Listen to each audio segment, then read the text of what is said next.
Now, some of you may already be doing low repetition, pure strength work, but I believe that most people don't. Most people who do resistance training are using either machines or free weights or some combination of those, or perhaps are using body weight, and they tend to focus on repetition ranges from about 5 and usually more like 6 repetitions out to about 10 and perhaps 15 repetitions.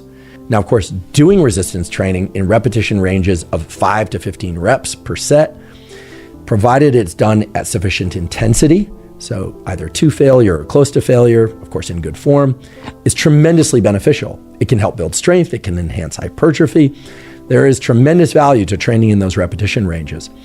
But when I sat down with Dr. Andy Galpin to discuss resistance training specifically, he made it very clear that at least for some portion of one's yearly training cycle, so perhaps 8 weeks or 10 weeks, or in the case that I adopted, 12 weeks, there is tremendous benefit to training in the 3 to 5 repetition range, and maybe even lower. So the second tool of training specifically for strength in this 3 to 5 repetition range is something that I started to incorporate after I sat down to record that series. And I'll just tell you a few of the benefits that I've experienced, and then I'll tell you the specific protocol that makes it very easy to do this. The most obvious benefit to me was that I got much stronger, and that strength persisted such that when I went back to using higher repetition ranges, so typically I train with weights or machines in the 6 to 10 repetition range, sometimes a little higher, sometimes a little lower, but never before had I specifically trained in the 3 to 5 repetition range exclusively for a period of 10 to 12 weeks. And when I did that, I, of course, gained strength, but that strength stayed with me such that when I returned to higher repetition ranges, I could use more weight in good form, and that, of course, enhanced strength and hypertrophy further. In addition, there was another effect that was, at least to me, very unexpected, which was that my cardiovascular training improved significantly. Now, why would this be? Because typically a 3 to 5 repetition set does not elevate the heart rate for long enough that you would consider it cardiovascular training. And of course, the rest periods between those sets is pretty long as well. So even if heart rate goes up during those heavy sets, it's going to go down during those long 3 to 5 minute rest periods between those sets.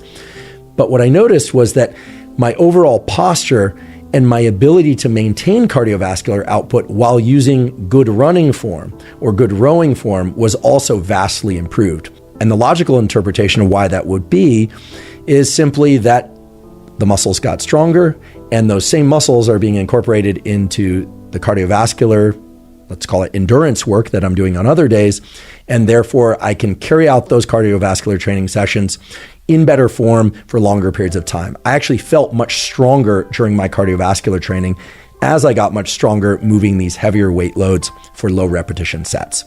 And then the third specific benefit that I noticed is that when training heavy for 3 to 5 repetitions per set, I didn't get sore. And this to me was an incredible benefit, because typically when I train in the 6 repetition to 15 repetition range and I take those sets to failure or near failure, I do experience some soreness the next day. Ordinarily, that soreness isn't so intense that it prevents me from doing any of the other sorts of workouts that I do. And for those of you that have visited that foundational fitness protocol, you know that I hit each major and minor muscle group once per week directly, as well as once per week indirectly.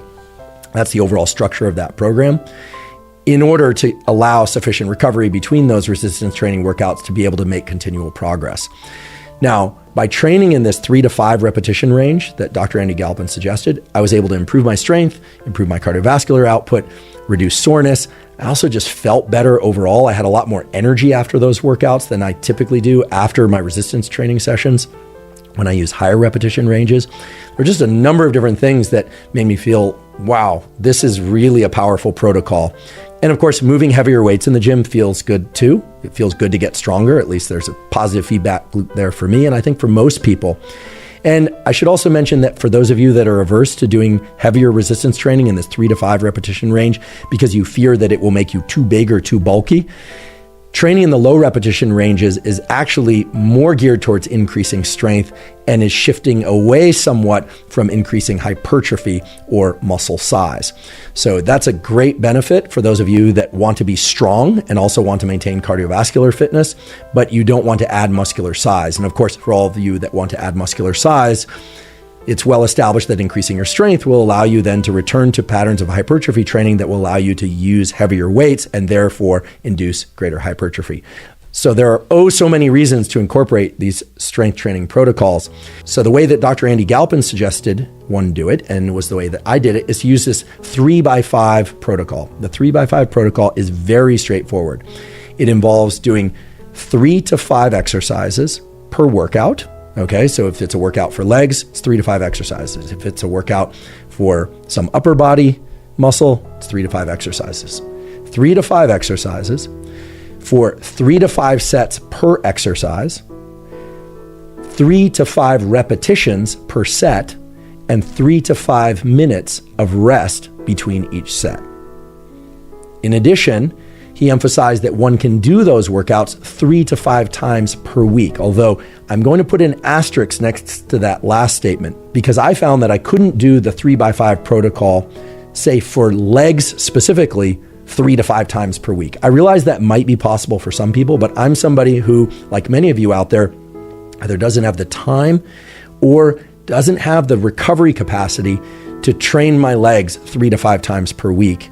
Even though I acknowledge that there are probably ways to do that that would still allow me to recover, it just simply starts to impede into other areas of training. It starts to impede other areas of life like work and family and sleep and all the rest.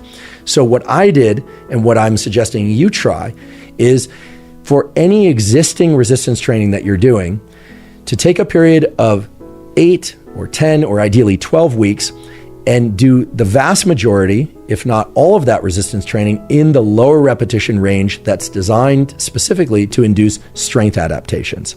And to not pay attention to whether or not you're hitting that same muscle group 3 to 5 times per week. Rather, if you train your legs once or twice per week, to simply do all of the work for your legs in that 3 to 5 repetition range. If you train an upper body muscle or muscle groups, chest, shoulders, back, once per week or twice per week, to just stay within that 3 to 5 repetition range for those work sets, right? Warm-ups can include a few more reps. And then to adhere to this 3 to 5 exercises, 3 to 5 sets per exercise, 3 to 5 repetitions per set, and 3 to 5 minutes between sets. Now, the one exception to this that I incorporated was that for very small muscle groups, so for instance, the rear deltoids, or for neck work, or for calf work, to not rely purely on 3 to 5 repetitions, but maybe to work in a range of anywhere from 5 to 8 repetitions. So still fairly low repetitions, but not so low that it restricts you to 3 to 5 repetitions. The reason for that is that and I think a lot of people out there find it hard to fatigue those smaller muscle groups adequately with good form when restricting oneself to those low repetitions. However, for big compound movements like presses and squats and deadlifts and glute ham raises and things of that sort, maybe even leg extensions and leg curls, which are isolation exercises, of course, to really restrict oneself to those 3 to 5 repetition ranges that take you to failure or near failure. I listed off the benefits of doing that I experienced, and I'm confident that you will also experience a lot of benefits. So just to remind you what some of those benefits are, you get stronger, which feels great. That occurs within your weight workouts, but it also carries over to your endurance training sessions. I also noticed that when returning to higher repetitions for resistance training, so after 12 weeks, shifting away from 3 to 5 repetition ranges and going back to training in the 6 to 10 repetition ranges mainly, occasionally up to 12 or 15, but really mainly restricting to 6 to 10 repetitions, that you can move much heavier weights in good form and thereby induce more hypertrophy while still also continuing to gain some strength. And another benefit was, again, reduce soreness compared to when training with higher repetition ranges, and more mental freshness is, I guess, the only way to describe it, when training in those lower repetition ranges. I don't know about you, but when I finish a really hard hour-long resistance training session done in the 6 to 12 repetition range, there's a certain type of mental fatigue that even if I eat properly afterwards, even if I hydrate properly, that it tends to sap a bit of my mental energy later in the day. But that the training at the 3 to 5 repetition range did just the opposite. It actually enhanced my focus and my cognition, my overall levels of physical energy, which is great because it allows you to do all the other things that we're required to do throughout the day. And by the way, it'll also allow you to get more of that zone 2 cardio. So if you want more details on the 3x5 protocol, again, that's timestamped in the relevant episode on strength and hypertrophy that we did with Dr. Andy Galpin.